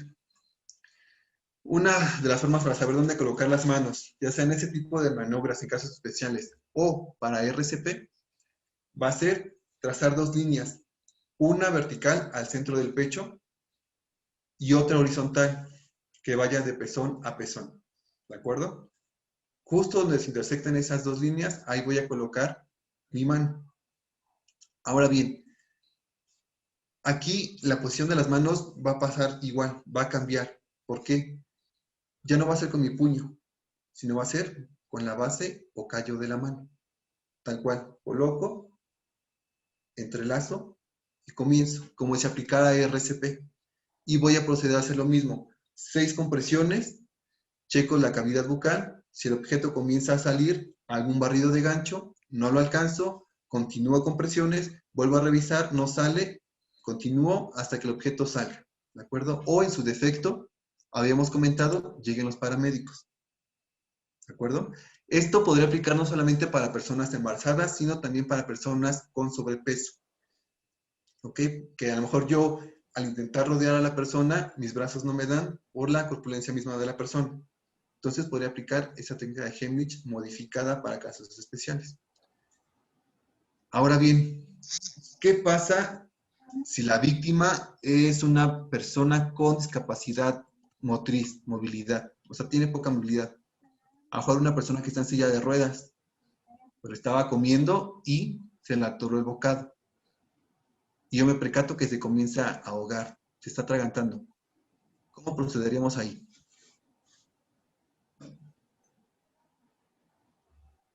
¿Cómo se les ocurre que nosotros podremos auxiliar a esa persona?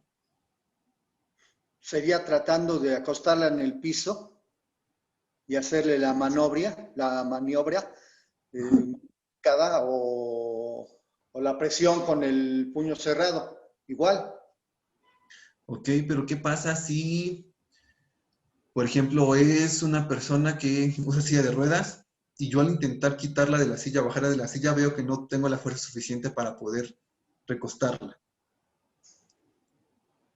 Bueno, también podría ser hincarse atrás de él, ¿sí? Y abrazándolo así con todo y silla. Exactamente. Lo que voy a hacer es, como bien lo comenta Arturo, es posicionarme a la altura de la víctima, en este caso una persona en silla de ruedas. ¿Ok? Y voy a hacer exactamente lo mismo. Voy a ubicar su ombligo, 2 dedos arriba, coloco el puño, entrelazo, pero aquí no solo voy a abrazar, mis brazos no solamente van a rodear a la víctima, sino también al objeto, en este caso una silla de ruedas, o puede ser una silla convencional, a lo mejor de una persona de la tercera edad que ya no puede desplazarse mucho. Voy a abrazar con todo y silla y voy a hacer las compresiones hasta que el objeto salga, ¿ok? Recordemos esto, este tipo de maniobras lo tenemos que hacer hasta que salga el objeto o lleguen los paramédicos. Solo por esas 2 razones se va a frenar, ¿de acuerdo? Que también esto va a repercutir en lo que es el RCP, que será tema para el día de mañana, seguramente. Bien, ¿alguna duda hasta aquí? Todo bien. Sí, en el caso de los bebés. Un comentario. Sí. Y en caso de niños menores de 5 años, se les puede poner boca abajo, ¿no? ¿Cómo que boca abajo? Sí, o sea, los puedes poner en una posición que ellos estén acostados boca abajo sobre alguna parte de tu cuerpo, por ejemplo, tus piernas, para que expulsen el objeto. Ya entendí a dónde vas. Bien. Antes de llegar a los lactantes, vamos a empezar con los niños. ¿Cuál creen ustedes que sea la diferencia entre aplicar la técnica de Heimlich en un adulto y en un niño? Es que el niño se podría lastimar, ¿no? ¿Y el adulto no? Bueno, sí, pero se haría con menos fuerza. Ok, pero en esta situación, ¿cómo podría yo medir mi fuerza? ¿Cómo sabría yo, no, ya es bastante fuerza, no, falta fuerza? O sea, no tenemos como un parámetro tal cual que me diga, aquí estás bien de fuerza, no, aquí ya está muy baja. Poniéndote al nivel del niño. Exactamente. El procedimiento va a ser el mismo. Me voy a ubicar atrás de la persona. En este caso, como bien lo comentan, la diferencia va a ser la altura. Porque un niño, pues, obviamente no tiene la misma altura que un adulto. Hay una diferencia de estatura. ¿Ok? Entonces, lo que voy a hacer simplemente es posicionarme a la altura del niño. Igual voy a ubicar su ombligo, 2 dedos arriba, rodeo, coloco el puño, abrazo y comienzo las compresiones, que es hacia adentro y hacia arriba. Hacia adentro y hacia arriba. Ahora bien, aquí es un poco más complicado la situación con los niños porque muchas veces nosotros queremos ayudar, pero tal vez la mamá o la familiar que esté con él es la persona que está alterada, ¿no? Es la que ya está gritando y en lugar de que llame a la ambulancia y demás o intenta ayudar, simplemente entra en pánico. Y es entendible por la situación. Aquí, ¿cómo procederíamos nosotros? Porque además estamos hablando de un menor. Cuando nos identifiquemos, decirle al inicio, soy tal, puedo dar, y intervienes. Y pedirle, hacerla partícipe. Llame a su seguro o llame a su servicio de urgencias, consiga agua. Ok. Recuerdan la parte de la comunicación, ¿verdad? La comunicación está presente en todo momento. En todo momento. La comunicación tiene que ser asertiva y efectiva. Es decir, yo tengo que expresar lo que quiero expresar. Y tengo que asegurarme que la otra persona haya entendido la instrucción o la información haya llegado correctamente. ¿Ok? ¿A qué me refiero con esto? Cuando yo dé instrucciones, en este caso, supongamos que somos más de un primer respondiente, es decir, fulanito de tal, tú llama a la ambulancia y me informas. Perenganita de tal, trae el botiquín de primeros auxilios y demás, ¿ok? Asignar tareas específicas, ¿de acuerdo? Y de ahí la importancia de conocer también en nuestro centro de trabajo dónde tenemos ubicados nuestros botiquines de primeros auxilios. Otro, si nuestro botiquín tiene los insumos necesarios. Una vez que corroboremos esa información, estar seguros de que nosotros sabemos usar esos insumos, ¿de acuerdo? Y otra cosa muy importante, tener bien identificados a nuestros compañeros que están como primeros respondientes. ¿De acuerdo? Porque a lo mejor en el centro de trabajo podemos decir, pues mi compañero es el primer respondiente. Pero ¿qué pasa si estamos a lo mejor en una situación más íntima, algún familiar, alguna fiesta? Se me ocurre a lo mejor para niños algún festival, Día de las Madres o Día del Niño, que luego dan sus dulceros y demás. O sea, tenemos que pensar en esto no solamente en nuestro ámbito laboral, sino en nuestro vivir del día a día. ¿De acuerdo?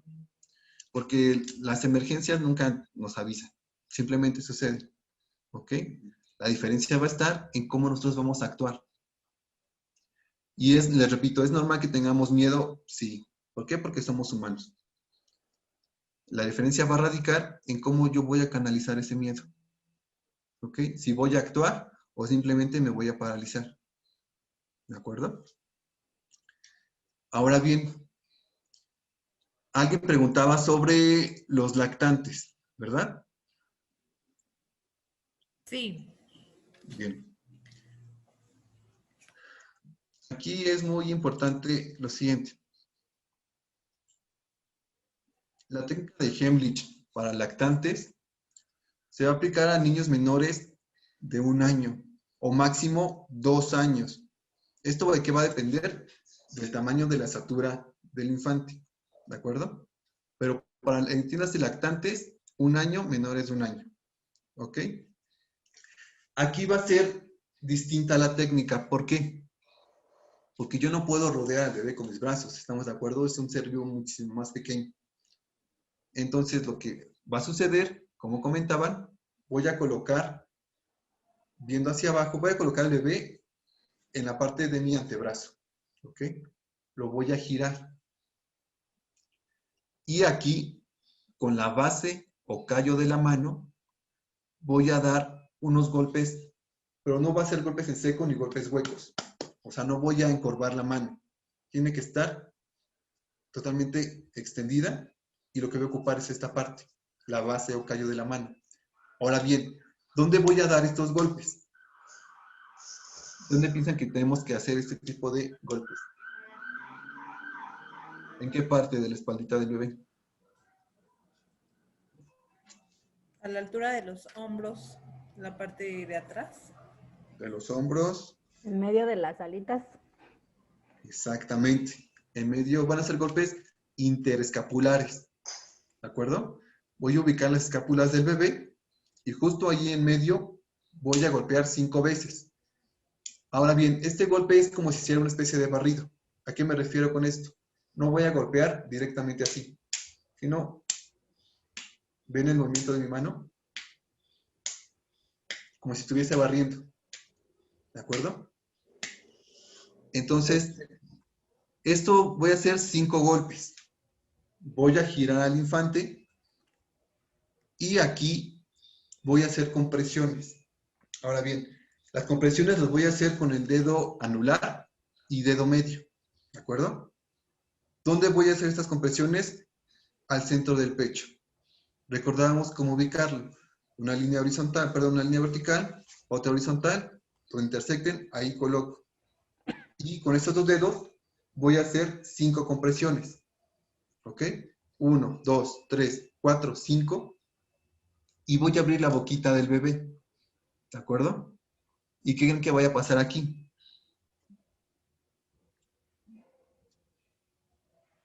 ¿A qué le suena esto?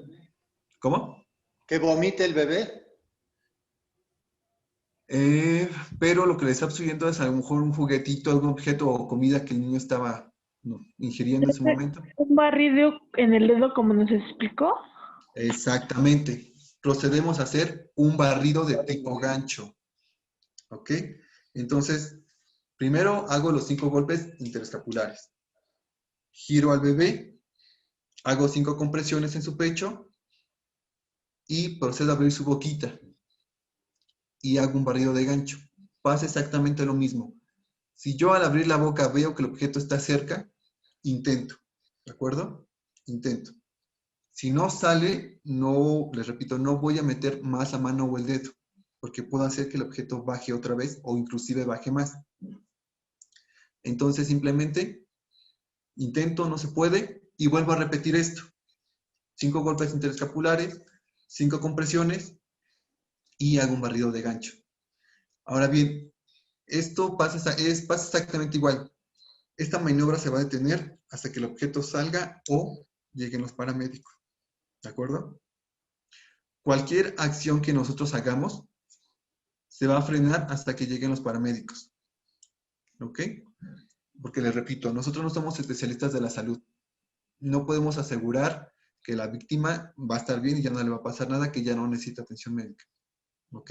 Somos simplemente primeros respondientes. Somos ese soporte de vida, esa primera ayuda que le puede ayudar a una víctima a preservar la vida. ¿De acuerdo? ¿Alguna duda, comentarios aquí? Ninguna, gracias, Inge. ¿Seguro? Todo bien, todo bien. Bien. Entonces... Todo bien. Gracias, ninguna. Bien. Haciendo así una recapitulación. Entonces, ¿bajo qué protocolo se dirigen los primeros auxilios, dijimos? Protección. El protocolo PAS, que viene de proteger, avisar y socorrer. Socorro. Exactamente. Al hacer un primer acercamiento con la víctima, ¿cuál es mi objeto, el objeto de ese primer acercamiento? ¿Pedir permiso? No, recordemos. La primera inspección que hago es para determinar si la víctima está consciente o inconsciente. Exactamente, evaluar a la víctima, ¿no? Exactamente. Que aplicamos la mnemotecnia ABDI para saber si está consciente o inconsciente. ¿Y cómo se llama la mnemotecnia que aplicamos si nuestra víctima está consciente?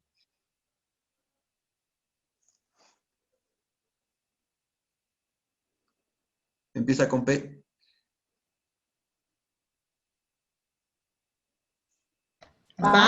Predanesma.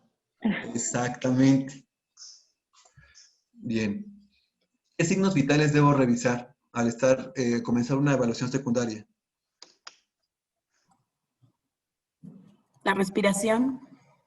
1, la respiración. ¿Por cuánto tiempo voy a checar la respiración y qué mnemotecnia voy a aplicar ahí? De 6 a 10 segundos y era voz, ¿no?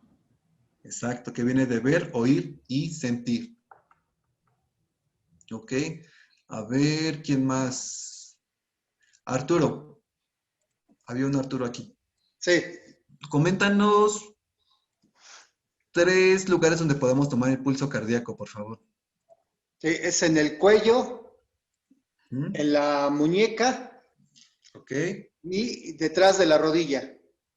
Muy bien. Ok, veo que sí pusieron atención entonces.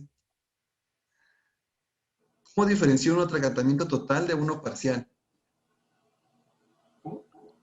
Que en el Atragantamiento parcial de uno total. En el parcial aún la persona puede respirar un poco y se puede percibir también por el sonido, ¿no? A la hora de preguntarle si puede respirar o no.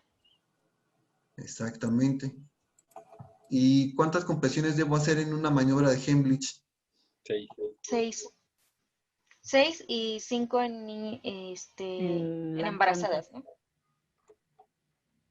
Hasta que se expulse el No es objeto. necesario hasta expulsar el objeto. Exactamente. Ahora bien. O lleguen los paramédicos. Exactamente. Y por último, a ver si nada más una persona que me diga cómo podremos atender a un lactante con atragantamiento total.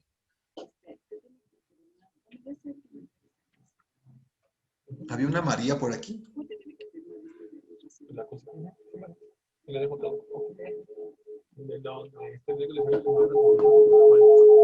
O alguien que pudiera nada más explicarnos cómo poder atender a un lactante con atragantamiento total. Van a cerrar esta sesión. Se le dan unos golpecitos arrastrados en su espaldita, se voltea, ¿En qué parte de la espalda? A la mitad de la espalda, es que no, como a la mitad, haciendo una línea imaginaria. Ok. Y es un golpecito barrido. Ajá. 5 veces, se voltea, se le hace la técnica de normal, pero con 2 deditos y el barrido. Okay. Si no, otra vez. Bien, solo que aquí los golpes en la espalda van a ser interescapulares. Es decir, vamos a ubicar las 2 escapulitas del infante y en medio vamos a realizar los golpes. ¿De acuerdo? Ok, perdón, no me supe explicar. No, sí se entendió, estuvo muy bien. Ok, entonces por la sesión de hoy sería todo. El día de mañana estaremos viendo lo que es contención de hemorragias y RCP. Ahora bien, muchas de las cosas que vimos aquí nos van a ayudar el día de mañana, sobre todo a lo que concierne RCP. Entonces tengan presentes conceptos como vía aérea, compresiones, dónde colocar las manos y demás. ¿Ok? Ok. Sí, gracias, qué amable. El día de hoy sería todo. Nos vemos mañana. Muchas gracias. Gracias, hasta luego. Muchas Gracias. Gracias, buena tarde. Buenas tardes a todos. Gracias. Muchas gracias.